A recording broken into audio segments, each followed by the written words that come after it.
E o nosso estudo de hoje, aproveitando que vamos entrar no mês do Natal, é o estudo do livro Roteiro de Emmanuel, e a lição de hoje é a lição 1, O Homem ante a Vida.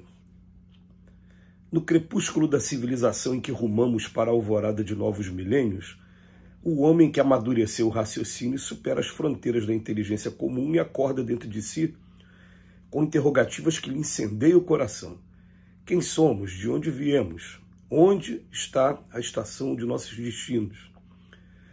À margem da senda que jornadeia, surgem os escuros estilhaços dos ídolos mentirosos que adorou, e enquanto sensações de cansaço lhe assomam a alma enfermiça, o anseio da vida superior lhe agita os recessos do ser, qual braseiro vivo do ideal sobre a espessa camada de cinzas do desencanto.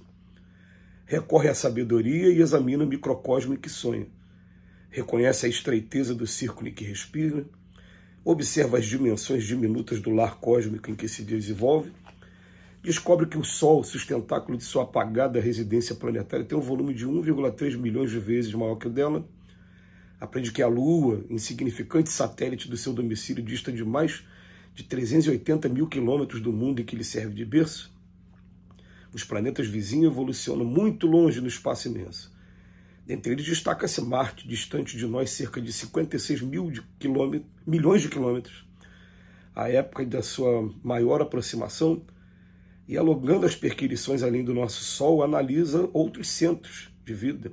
Sírius ofusca-lhe a grandeza, Pólux, a imponente estrela dos Gêmeos, eclipsa em majestade. Capela é 5,8 mil vezes maior, Antares apresenta volume superior, Canopus tem um brilho 80 vezes superior ao do Sol. Deslumbrado, apercebe-se de que não existe vácuo, de que a vida é patrimônio da gota da água, tanto quanto é a essência de incomensuráveis sistemas siderais, e que, assombrado ante o esplendor do universo, o homem que empreende a laboriosa tarefa do descobrimento de si mesmo, volta-se para o chão, a que se imanta e pede ao amor que responda à soberania cósmica dentro da mesma nota da grandeza. Todavia, o amor no ambiente em que ele vive está ainda, qual planta milagrosa, em termo de desabrochar. Confinado ao reduzido agrupamento consanguíneo, a que se ajusta, ou compondo a equipe de interesses passageiros a que provisoriamente se enquadra, sofre a inquietação do ciúme, da cobiça, do egoísmo, da dor. Não sabe dar sem receber, não consegue ajudar sem reclamar, e criando o choque da exigência para os outros, recolhe dos outros os choques sempre renovados da incompreensão e da discórdia, com raras possibilidades de auxiliar e ser auxiliado. Viu a majestade divina nos céus e identifica em si mesmo a pobreza infinita da terra. Tem o cérebro inflamado de glória e o coração invadido de sombra. Orgulha-se ante os espetáculos magnificentes do alto e padece a miséria de baixo. Deseja comunicar aos outros o quanto aprendeu e sentiu na contemplação da vida ilimitada, mas não encontra ouvidos que o entendam. Repara que o amor na terra é ainda a alegria dos oásis fechados. E partindo dos elos que o prendem à estreita família do mundo, o homem que desperta para a grandeza da criação deambula na terra à maneira do viajante incompreendido e desajustado, peregrino sem pátria e sem lar, a sentir-se grão infinitesimal de poeira nos domínios celestiais. Nesse homem, porém, alarga-se a acústica da alma e, apesar dos sofrimentos que o aflige, é sobre ele que as inteligências superiores estão edificando os fundamentos espirituais da nova humanidade. Essa pergunta, quem nós somos, de onde a gente vem, para onde a gente está indo, qual é o nosso destino, é pergunta que fatalmente, em determinado momento da evolução, vai ocorrer em nossos corações e nossas mentes.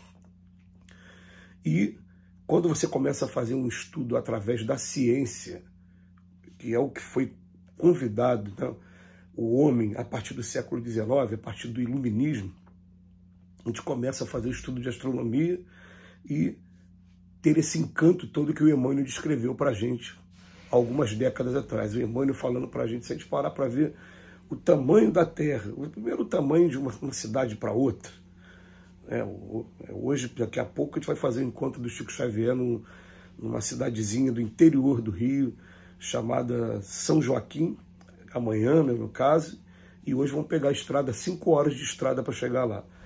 Olha só como é que é, né? Daqui para o Rio, aí você começa a ver Qual é a distância daqui para a Lua, igual ele falou? Qual é a distância daqui para Marte? Qual é o tamanho do Sol?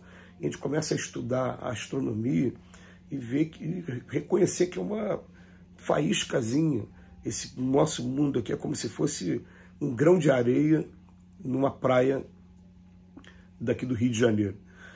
Então o que acontece? A gente começa a pensar no seguinte, e eu? Por quê?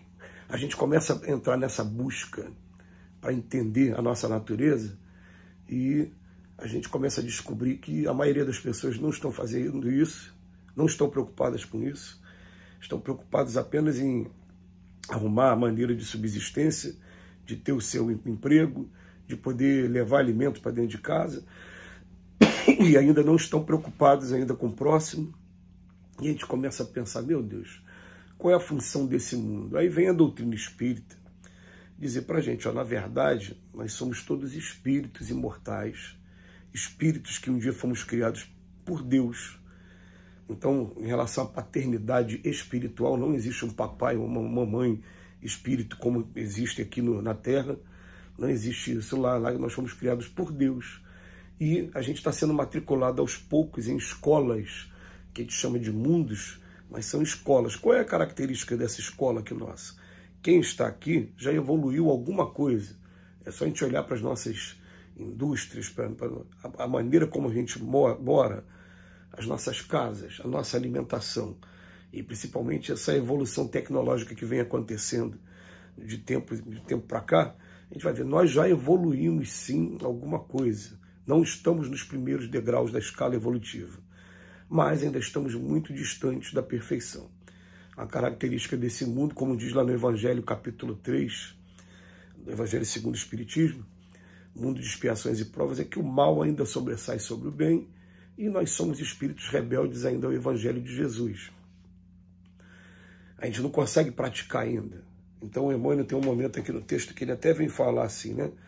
Ele fala que a gente está confinado a um reduzido agrupamento consanguíneo, que vai se ajustando ou compondo a equipe de interesses passageiros. A gente sofre ciúme, cobiça, egoísmo, dor, a gente não sabe dar sem receber. Ele coloca aqui as situações que a gente vive hoje ainda por deficiência, ainda por falta de progresso nosso. E a gente vai chegar até um momento em que a gente vai entender que a humanidade não está toda aqui na Terra. Existe vida em todos os lugares, mesmo que a gente ainda não tenha conseguido comprovar cientificamente, apesar dos milhares de relatos e de materiais e de vídeos falando sobre ufologia, mas a gente ainda não consegue comprovar, mas a gente consegue comprovar uma coisa, né?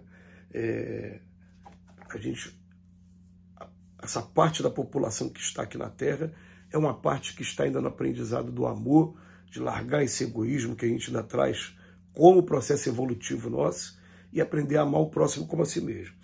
Então, ele coloca aqui para a gente.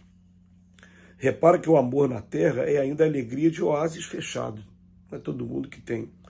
E partindo os elos que o prendem à estreita família do mundo, o homem que desperta para a grandeza da criação, ele deambula na Terra à maneira do viajante incompreendido e desajustado.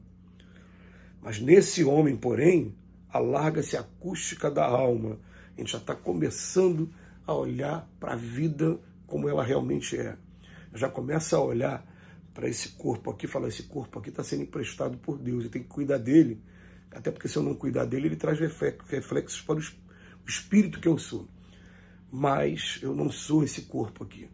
E vai chegar um momento em que o Pai vai convidar, eu vou ter que largar esse corpo, vou voltar para a natureza, vou voltar para o mundo mesmo de verdade, e vou voltar para onde Deus me mandar, aonde Ele que decide a minha vida, Ele que sabe o que é melhor para a gente, Ele que tem seus prepostos por aí, e a gente já sabe que quanto mais a gente aprender a desenvolver o amor e cumprir o que está no Evangelho de Jesus, mais a gente vai tendo moradas abertas daqui para frente.